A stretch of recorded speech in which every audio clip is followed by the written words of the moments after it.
Okay. Step 1. Open your soul box. Step 2. Stop living inside your soul box. Step 3. Imagine that there is no box. Step 4. The box was created by you to begin with. Step 5. Listen. As now, there are no judgments. Sometimes there's thoughts I can't think through. I can't breathe through. I can't live through. My mind wants to be you. All I can see is you. All I can see are the things that I think of you. All of this is untrue. I just wouldn't know what that looks like to think outside of this view, and that scares me, because that would mean I would have to take a step inward, forward, realize all my thoughts were injured, and that scares me because it's all I've ever known.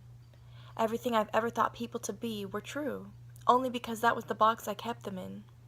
And I love that about myself because I know life has been scary. It's all I've ever seen it to be. TV shows and people I knew are my catalog for living. I never knew I could be my own writer, that everyone else was writing for the same magazine titled Fear. How would we know? Does that not make you realize how interconnected we all are? How perhaps all of our lives have been stemmed from one single thought of fear? A mirror? I guess I just never understood why we were meant to be here. Does anyone else struggle like this? I know I have the power to change it. First by accepting that this is what I'm here for, what I fear, or could it possibly be just a mirrored form of what I know the world to be? So if that's the case, then what am I so scared for? If all I'm creating and all that I'm thinking is being mirrored, then all I have is tools. Lord, just my mind filled with tender broken hearts reminding me that what I am is not all that I thought. And no, they were never about you. I just never realized how deep I was, how steep I was, how far of a leap it was to just be okay with where I'm at. It's so hard to do that when you've never done it before, and I just want to be okay with that. My mirror is flawless, beautiful really. Sometimes I get water spots that make it hard to see that I'm the only one who can be, who ever will be, okay with who I am.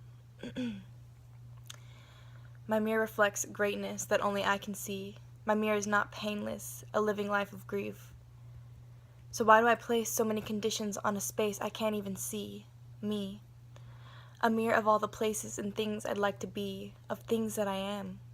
A deep representation of a book I'd like to read. I just haven't even made it past the first page yet because I can't seem to find the right speed to keep going. I know there's more pages written by the sages of some wording only the soul can read. But time doesn't even exist, so my pace is perfect, really. Here I go again.